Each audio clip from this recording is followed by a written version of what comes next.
You're listening to the Emissary Authors Podcast, where we help faith-driven founders and entrepreneurs tell the stories that matter. This episode was made possible in part by the Emissary Author Workshops and our title of the week, The Hope of War, from Emissary author Larry Cripps. Go to publishwithemissary.com/workshops and thehopeofwar.com for more details.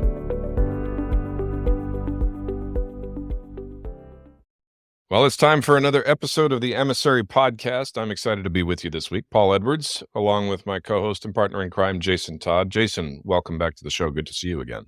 I am always excited to be here to talk with our guests. I'm not just saying that, but today we've got an entrepreneur and a second life for him as a ghostwriter for people who want to tell their stories. And I think that is so fascinating. Plus, I stole a little bit of information from his website about living with Vikings.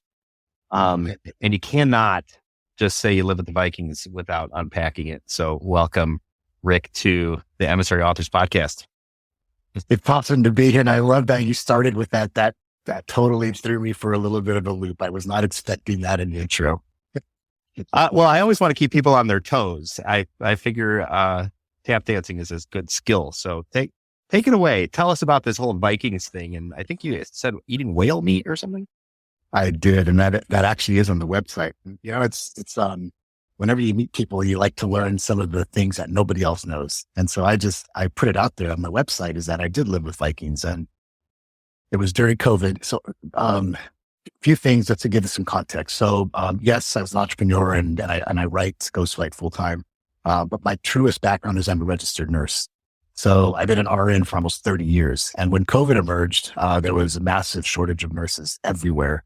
And because of my background working with the federal government, Department of Defense, I got a call and they said, hey, we need one nurse to go to Norway. I'm like, all right, for how long? And this was when the world shut down in March of 2020. And my wife and I are sitting there and she says, hold on a sec. She puts her hand over the phone. She goes, we need to talk about this. I'm like, it's Norway. I always want to go to Norway, and that's where the Vikings live. And so anyway, long story short is they said it's 30 days. We can get you to Norway because the world was shut down. And I'm going to drop a little tap dance there. They flew me over in a private jet. So but that's another story. Yeah, Uncle Sam, they flew me over in style. But I get to Norway, and I thought I was going to go to Oslo, maybe work at a military installation, something. That's what I was thinking. And we land in a remote airbase, and it's cold, and it's everything you would expect of Norway, icy, and it's just all that. Get on a bus, and we keep driving. And when we stopped driving, we were on a tiny island in the Barents Sea, and I lived in a hotel, and I was the only American there, and I lived with Vikings, and they were legit Norwegians. They were proud of their Viking heritage, and I called them Vikings, and they loved it. And so I lived with Vikings for almost a year and a half. It turned the 30 days stretched into a year and a half. One of the best experiences of my life. And the thing about Norway, the whale meat, is that Norway is one of the few countries on the planet that actually has illegal whale hunting because they eat it. It's part of what they eat. They use the whale. The way we eat steak and cows, whales is that to them. And so they hunt whales. And at first I was like, oh, I don't know about this. And the chef in our hotel said, you're going to like it. And it wasn't bad. It was almost like a very rich, irony kind of steak. And we had whale tacos, we had whale tartare, we had whale steak, we had whale burgers. It's the same way you think about going and picking up ribeye and hamburger meat and ribs is the same way they think about whale meat. And so I got to eat whale meat and reindeer too, by the way. Wow. Yeah. I sense in you a love for new experiences and new stories to tell. Yeah. Isn't that the essence of everything? I mean, just the essence of connection and sharing. And, the funny thing is by nature, I'm an introvert. I think I'm a situational extrovert, but by nature, I wouldn't normally just be a storyteller in public. It's when somebody asks, like you introduced the whale meat. And of course that was almost like a cue. But Yeah, it is. I think it's the essence from the way back when, sitting around campfires and we had tablets and stones, stories were what brought us and kept us together. So, great observation. I never even thought about that until you just mentioned. Well, I'm a situational extrovert as well, which is probably why I can sense it within you, because there is a moment where an individual starts talking about something that they experienced and they come alive. And it's a marked difference from the other times when they're just like pattering through life. And I thought, well, if you are assertive enough to put that on your website, there's a good story behind that, something meaningful to you. You weren't just dropping it out there just to be cute and funny. And I think that that's probably what it takes to be a ghostwriter too. You got to find something that is meaningful and valuable and get to the heart of what that person wants to communicate, which I think is a remarkable skill.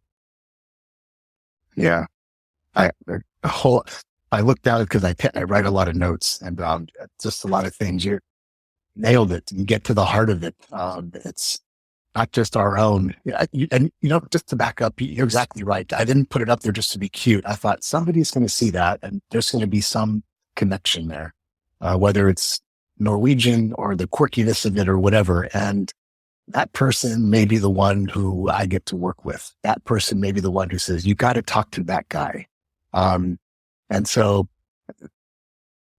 there is, but getting to the heart of it is, I couldn't agree more. And it's part and parcel to getting to the telling somebody else's story is getting to the heart of their matter. I'm super curious. Do you find in your introvertedness, is that a skill or a personality trait that enables you to see other people's stories more clearly? Or how do you use that in your work? Those are great questions, Jason, because I've always, probably like you, maybe Paul, I'm not sure, I don't know, but I was always super quiet, quiet to the extent that I have a loud family. I have younger brothers who are loud. They talk. They dominate conversations. My dad is the same way. My mom's the same way. And I was always the one with the book in the corner, and I was fine with that. And for the longest time, not only did I think, but I think certain people thought maybe there's something wrong with him. Nowadays there's all kinds of labels and spectrums and whatnot. And whether that's true or not, that's just who I was. I was always fine by myself with the book. But one of the things I think you touched on is while my eyes and head were in a book, my ears always were in tune to what was going on around me, what was being said. And I picked up on all that, and I picked up on the nuances of how people said it. And so it's interesting you say that, because for the longest time, I always thought being introverted, introversion was something negative, that we were supposed to be out of our shells. And I realized that later on, it was actually something that I could tap into. It's a strength. And I think you might agree it's a strength, because we hear between the lines. When people say things, because we're not trying to interject and respond, at least that's my understanding of how I am as an introvert. I can hear between the lines. Like, what are they really trying to say? And then when you see them say it, you pick up on, there's almost an empathic nuance to being introverted. You get one is flooded not only with what's being said, but how they say it. And I truly believe that the truest introverts, not the ones who think I'm an introvert, but the ones who truly are, they're also empathic. And I found that it's a strength. And rather than try and double down on what people said I'm supposed to be, more extroverted, more talkative, be out there, call the girl, I thought, let me double down on what it means to be an introvert and an empath and see where that takes me. And I mean, I can't complain. I won't complain about where I am today in my life. Yeah. The phrase that came to my mind, and I know Paul's got a question there burning you up. The phrase that came to my mind as you were explaining this idea of being an introvert, what it means to you, is my experience is that I can quiet my spirit. And I use that word on purpose. I can quiet my spirit so much that I can see and hear yours. Truth. I love it. I used to, I used to tease, actually, I've grown surprisingly more introverted and reserved over the years. And so I was quite outgoing and talkative and constantly wanting to communicate with people for the longest time. And then I sort of used up all the energy that I had for that in my 30s, as an insurance sales guy, just networking all the time. But what I remember telling introverts at the time was, people would ask me to give talks about networking, and I'd say, if you're introverted, you don't need to be afraid of this, because you have the ability to sit there and soak up so much valuable information that you can then turn around and leverage elsewhere, in terms of connecting people and making introductions and all that kind of thing. And as I've moved into writing, it's been much the same sort of thing. People will ask me, "You're quiet, and how come you're not talking?" And I say, "Well, I talk a lot better with my ears than I do with my mouth." Because and the proof is in the pudding, right? Because when the authors get the draft of the chapter we've been working on, and they see exactly what they said, but they see it so well reflected and well organized and flowing on the paper, they say, "How did you do that?" I said, "I didn't. You did. I just listened to what you said, and then I refracted it on paper," right? And that is, it's an extremely valuable asset. I think people who talk all the time miss out on all sorts of valuable information, or they might not miss it, but they don't get nearly out of it what they could, if they could stop for a minute and let other people talk. And I think, that, I could think of several relationships. I won't name any names, but I can think of several relationships that are exactly what you described there, Rick, with your brothers and your parents, right? If they're constantly talking, then I'm content to let them talk, because I know, right, that as soon as I start talking, I'm going to be interrupted and talked over, and that to me, that's not a meaningful conversation. So I'm content to let them talk, and I'm not angry because I don't get to talk. I'm not resentful. I'm just like, I'm not going to expend all that energy just to be interrupted and talked over. And instead, I'm going to absorb it and sort through what's meaningful and, set the rest aside. Yeah, I the same way. Like, I don't feel bad for being in the corner. Let's let people talk, and something emerges. Great. If not, then still got a great book in front of me. That's right. So ghostwriting. Go ahead. Oh, sorry. Go ahead. You had a follow up on that. But now, what I want to know, though, Rick, so you bring this skill set innately more than I did. I had to learn a great deal of it. But what I want to delve into a little bit is, so you've got this background in nursing, which is a wonderful skill set to have going into a writing project. But how did it start? What were some of the lead off events or signals that you got that said, I should really try this? And then, when you did it, what was the response like for going into writing? Good question. So, I mean, I don't want to be cliche, but I've always loved to read and write. And as far as I can remember, I always had a book in my pocket, and I always liked to write. Essays and all that in school was fun for me. I liked it. I think, and then nursing came along, of course, going through kind of a timeline, became a nurse. And I think I knew from a young age, I wanted to go into healthcare. I wanted to be a caregiver. I didn't know exactly whether it was a physician or nursing or something ancillary. And it turned out my ex-wife became a physician, and I became a nurse. And there is an element of being near people at their best and worst, and at the beginning and end. And there's, again, being the introvert and the empath, you feel things differently. And so I always felt the connection to humans in a unique way. Maybe other nurses do, maybe they don't. Maybe other writers do, I don't know. And along that journey, I kept on just writing for myself, and nothing great, just my journals. And, I have tons of journals here. and started a company back in 2001. And the company grew to a pretty large, substantial size. And so my journey as a writer, I always thought I might be a writer, was kind of backburnered because I was a CEO of a fast growth company. And then about 7 years ago, the company was acquired, and I went from being a nurse to a CEO to suddenly listless. I didn't have a title, even though I still maintained my RN license.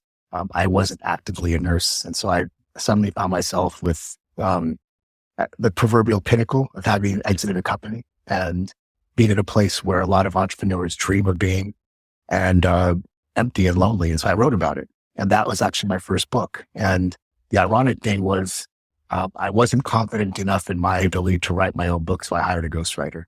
Oh, And I did.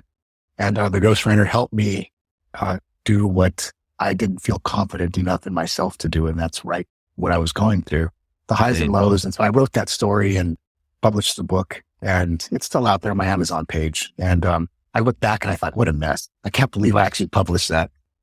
The story itself, it's the truth, but the cover, the title, it's like, oh my God, I can't believe I would never have told a client to do what I did. But, so that kind of reinvigorated my desire to continue to write, to make it more of something, not just a side thing.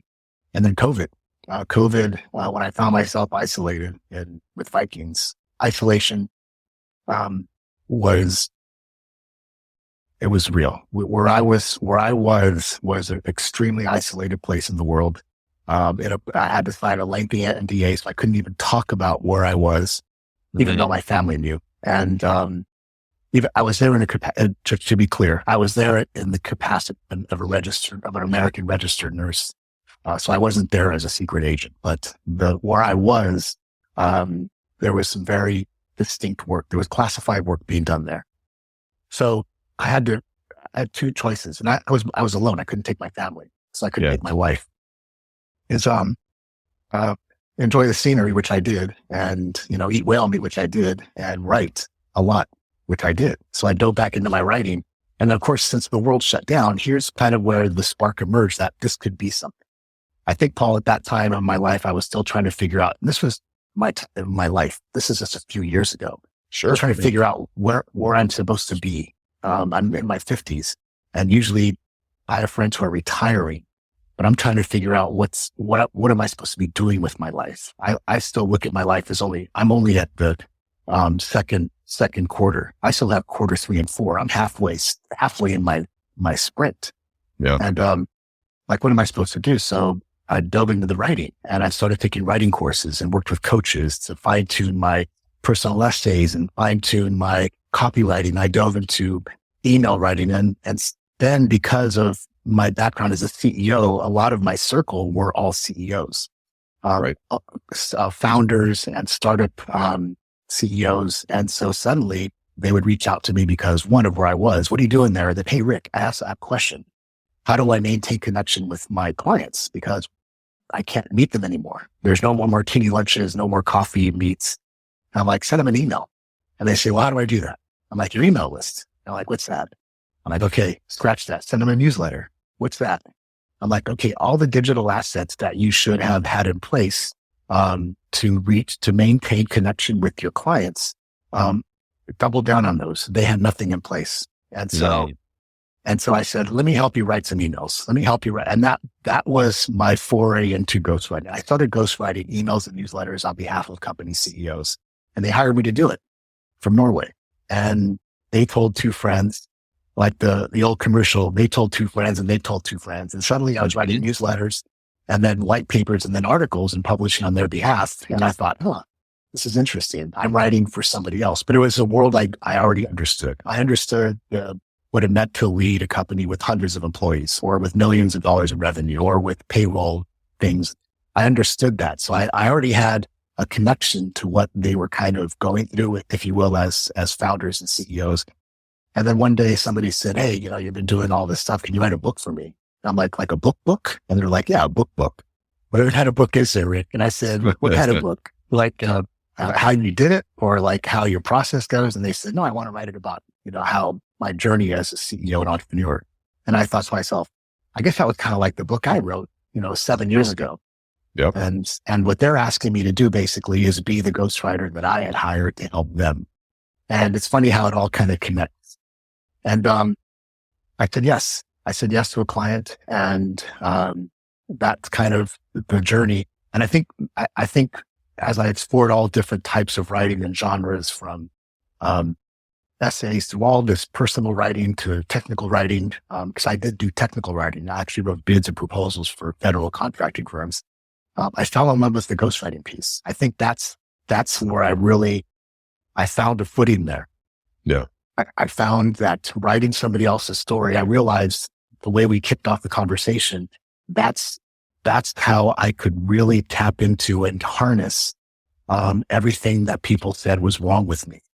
That's where I could tap into and harness the introversion, the listening between the lines, the quieting the spirit to hear somebody else's spirit. And I thought, this is what I felt. This is how I felt, that this is where I was supposed to be at this point in my life, in my 50s. All the things that people said I should jettison that weren't going to serve me, all of a sudden became my greatest asset. Yeah. And that person told another person, and that person told another person. Rick kind of really gets it. Rick understands, and it's not always that way, as you know. Sure. You don't always have a good butt sniff with the client. Sometimes you sniff a butt and it's like a bad dog.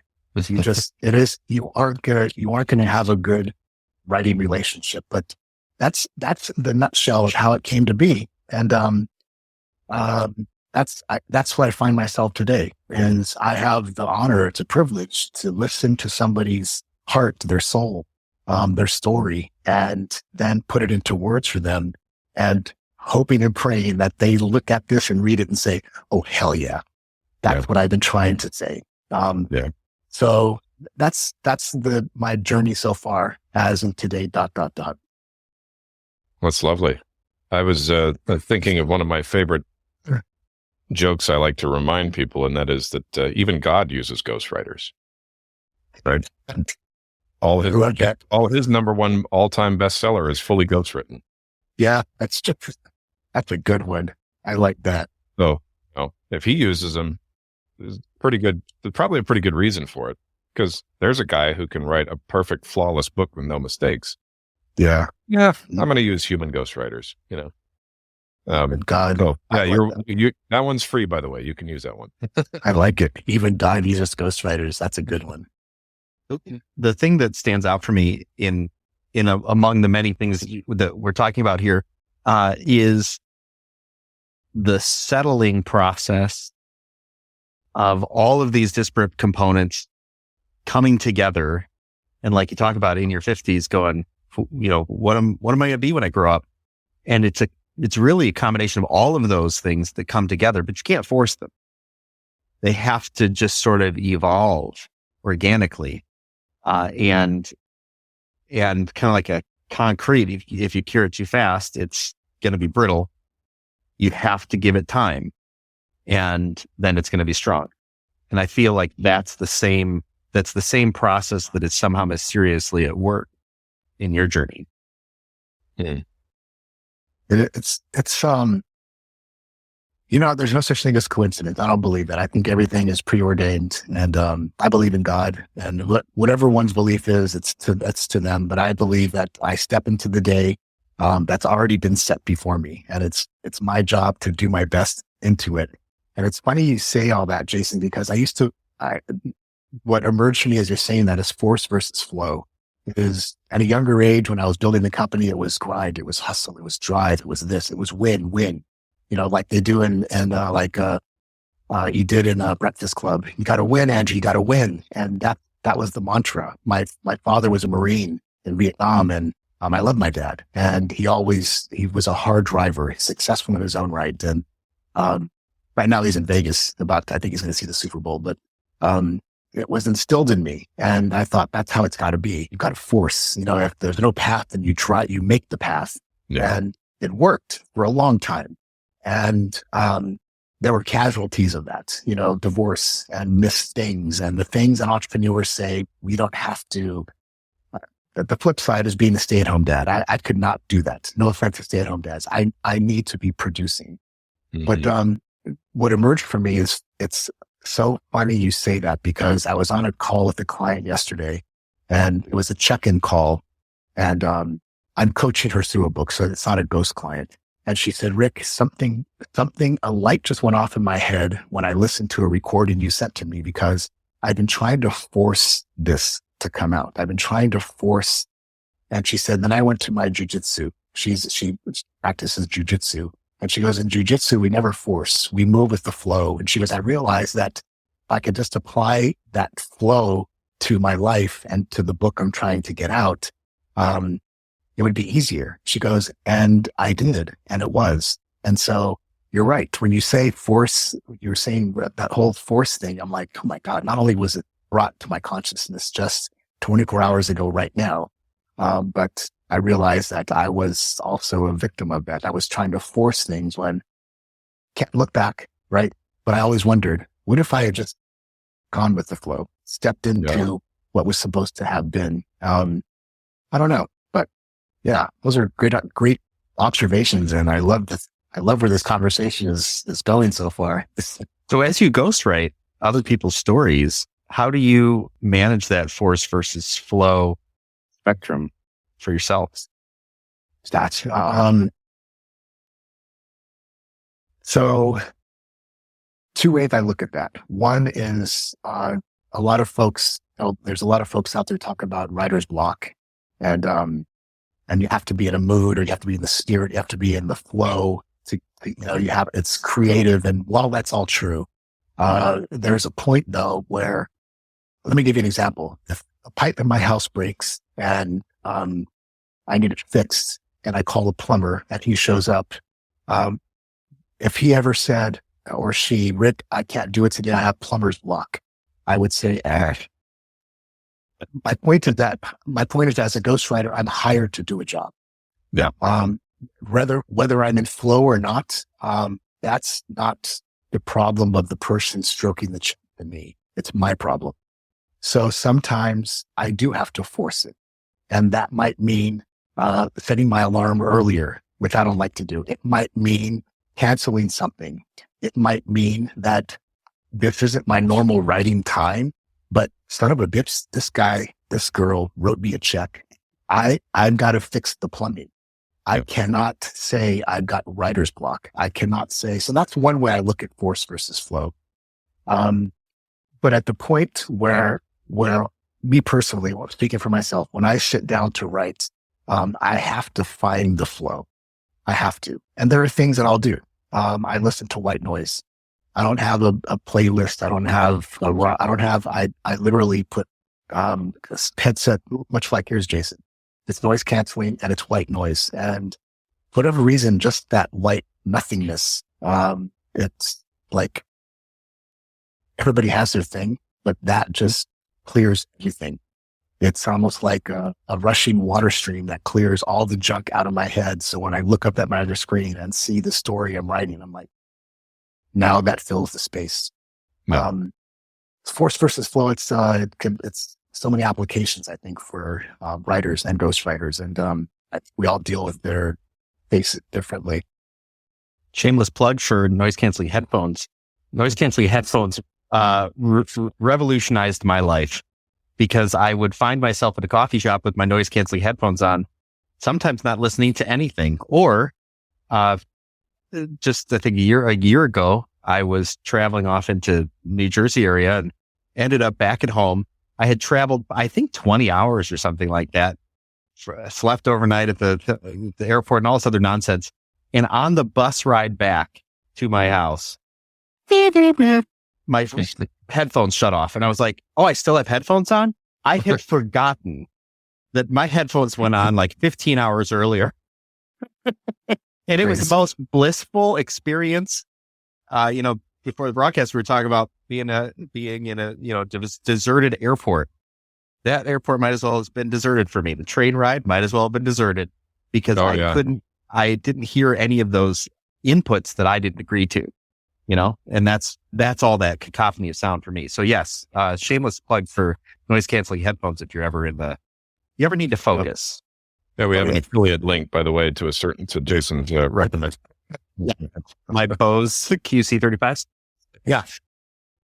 But that's true. I like the same thing happened for me probably around age 36, which is getting on about 7 or 8 years ago. I remember being at SeaTac Airport, and SeaTac Airport already drives me nuts. I don't like large hub airports anymore. And I don't even have the noise canceling ones, but just putting in my AirPods and playing music, instrumental music that, gives me a sense of like things are moving, even when I'm standing there in a line that doesn't move, I feel better. It's something about the auditory processing. But Rick, the one more thing I really wanted to touch on, so just because this is kind of fresh for Jason and I right now, is, I think what an author considering working with a ghostwriter, editor, publisher, etc., should plan for is an initial stage of that sometimes means peeling back layers, because you can come into it a little bit guarded, a little bit apprehensive, or maybe you just have a naturally guarded personality, but you want to get this message out there. You got something to offer. And I'm curious to talk through that a little bit with you because there's things that we do, and in my experience, even perhaps things that we should, set as institutional guideposts in what we do to avoid making up what people are saying versus what they actually really want to say. Because that's a huge part of it, right? You want to get that point, like you said, where the client says, "Oh my gosh, this is me. How did you know this?" Right? And yet you can run into clients who, just spew a lot of what's on their mind and heart, but don't really quite capture what kind of tone they want to set. So you're left to fill it in, in our case, because we're such quiet, strong listeners. So talk a little bit about that. I mean, when you're working with a client, how do you get them to, you can't, which was just as easy as saying, just tell me what's really deepest, darkest on your heart. But it's probably a little bit more complicated than that. So I'd like to hear it from you if you know what I'm talking about. I do. And that's, I think it starts from the very, very beginning. It starts, I mentioned butt sniff earlier, and I don't want people to get offended by that, because if you have a dog, or even if you don't, if you've seen dogs in the dog park and you let your dog out, first thing they do is they run up to their dog and they sniff each other's butt. And it's just it's this primal indicator of good or evil, of fight or flight. And I think humans, we also have that. And it starts in the beginning, because I have to get on a Zoom call with people. I want to see them. I want them to see me, even though it's maybe a warm introduction. And I'm knocking on wood, because so far my clients have been warmly introduced to me. So there's already at least a first degree connection, but there's got to be that initial sniff. And I think we intuitively sense it, that we can tell, like, this is as a writer, this is something I think, okay, I feel the shell. The question I ask myself as the conversation unfolds is, will I be able to crack it? But more than that is, am I going to have to crack it? Or will it just organically open up? Will this be a relationship where they will come out of the shell? Or is this a relationship where I'm going to have to slightly just start to peck away at it? And I also think that the other person feels it, because, as I hate to use this word, but as soft as I think people like us are, because we're introverted, we're empaths, we don't want to create chaos. Because I have to ask myself, am I going to be okay? And is this person going to be okay if I need to take a hammer and start to hammer away? What's that going to do to them, to the relationship? And how much hammering am I going to have to do? And I know I'm speaking a lot of kind of fluffy, wordish type of things, but that's how I think about it. The very first conversation.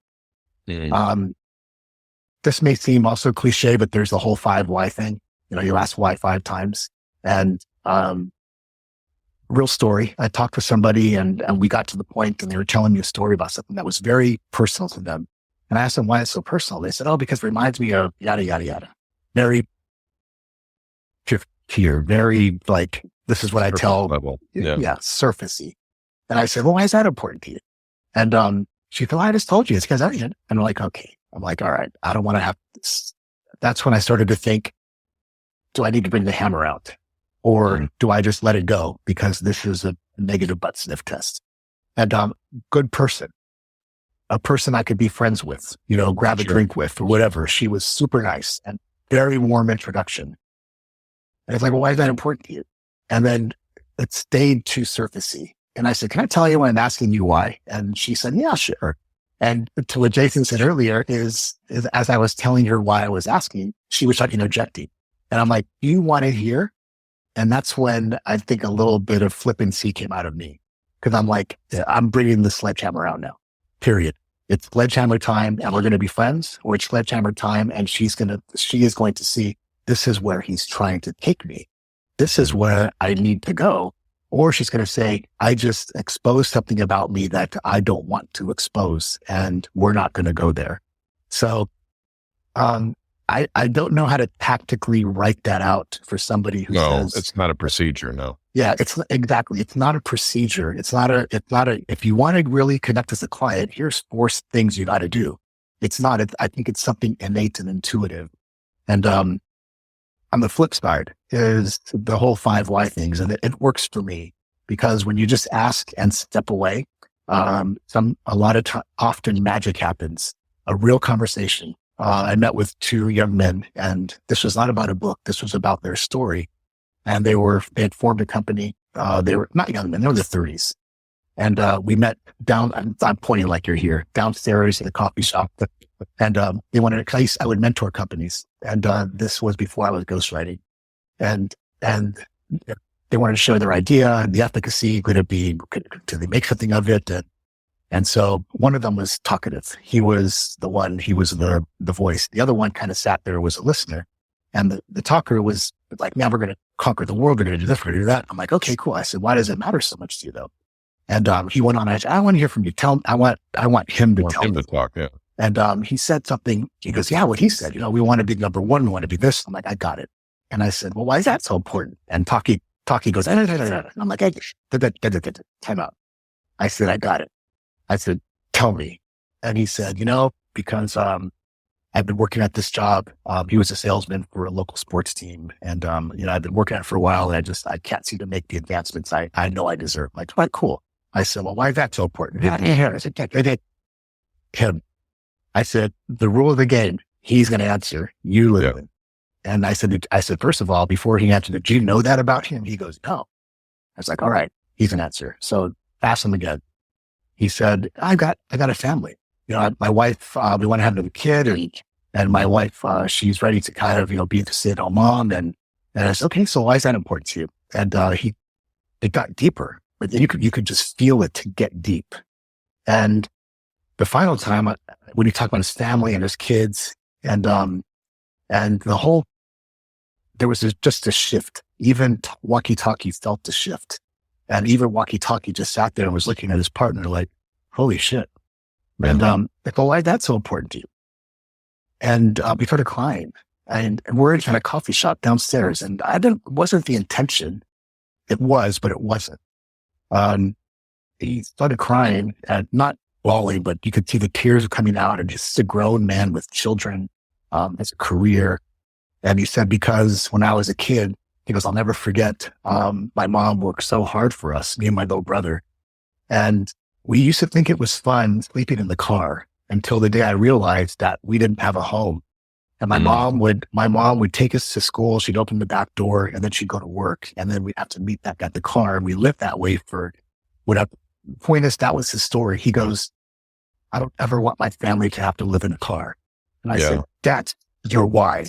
That is your anchor. That is the thing you need to hammer into the wall and don't ever forget that. Yeah. If you let that be the railroad spike that you hang the rest of your life off of, you will never fail. Yeah. And he looked at me and he goes, nobody's ever said that. I said, you just did. I said, that is the thing that is going to drive you. Not I want to be number one, not I want to make money, not I want to have a new Ferrari, not any of that. You do not ever want your kids to sleep in the backseat of a car. And I said, walkie-talkie, you take that lesson and you guys go build something, and you don't need a mentor. You need that. Yeah. If I can't get to that place in a conversation with somebody, I can't, it's not worth the check they're going to write to me. It's not. I need them to spill their guts, their heart, their soul. I need them to be able to feel comfortable enough at a coffee shop around people and shed a tear in front of me. Because if they asked me, I would do the same. Yeah. So I don't know how to processize that. It's just something that it happens or it doesn't. Yeah. Yeah. Because and I can see Jason's getting really excited by this, but this is one of the reasons I wanted to hear this from Rick. Jason, is just, I remember you telling me that story one time, or maybe it was in some projects we've worked on together in the past, and you were asking it. And it's, this is one reason, Rick, that I admire and look up to you as somebody who does what I do better than I do it, because that doesn't occur to me, right? That's one of the reasons I work with Jason. Jason understands that, and I understand it when I hear it, but doing it is a very difficult thing for me. But I wanted the audience to hear that, because you're right. What you reached there with him was something that was where there was no compromise for that young man. It was do or die, right? And it was so focused on the things that are truly important that it takes on the life of the eternal, right? It takes on these deep desires that, any good parent has. But then when it's the driving force behind what they're doing, you're right. It's going to carry them way further out than any carrot that they could get, that they could grasp as a reward. So really good. Really, thanks so much for sharing that with us. Jason, you've been sitting there itching to talk, so I'm going to yield the floor. Well, I feel like Rick and I are cut from the same block, because I don't know how it happens, but when I discovered that my superpower I was probably mid-30s, something like that. And I had sold a successful company and had retired, and then thought, well, maybe I'll just advise other people. And very similarly, a guy came in and talked about me helping grow his business. And I thought, well, that might be true. But he was there with his wife, and I could sense there was something off between the two of them. And I thought, well, any old dummy can help you grow your business. But there's something here that needs to be spoken. And I don't know what it is, but I know it's there. And until we get to the bottom of that, we're not going any further. So long story short, he credits me with his first child, which I had nothing, I was just a facilitator of the conversations. But that first year of working with me, his business was up 40%. And one day he came into me and said, hey, you saved me $50,000 today. And I was like, I did not talk to you today. How did I do this? He said, well, I heard your voice over my shoulder as I was going to make this rash decision. And I heard it like, it's not going to help me build my family. So I left that dealership and did not buy that $50,000 car that I wanted. And within that same year, not only was he just up 40%, but he had his first kid. So I think very similarly to you, my goal is to always figure out what's the thread that holds your sweater together. Because that thread is consistent throughout your life. It is consistent in all of your experiences in some way. Anything great that you've done, any big failure you have, that thread is there. When you find it, you will change your perspective, and you might be able to connect with somebody else as well. But all that surface stuff, it's meaningless. And from a business consulting standpoint, lots of people can help you build more widgets faster, better, cheaper. But changing your life, that's altogether something different. So I'm appreciative of that story, and also your story about living with Vikings. I love it. So we're at the end of our time for this episode. I feel like we could go on for a long time digging into human nature and how we connect in a meaningful way. And I use that word meaningful, not as some, throwaway term. I think that there is meaning that we can discover within ourselves, and meaning that we can connect to and with other people. And until we find that, we've just not gone far enough. And circling back to introverts, I think introverts actually play a special role in the world in helping people find that meaning. So, Paul? For sure.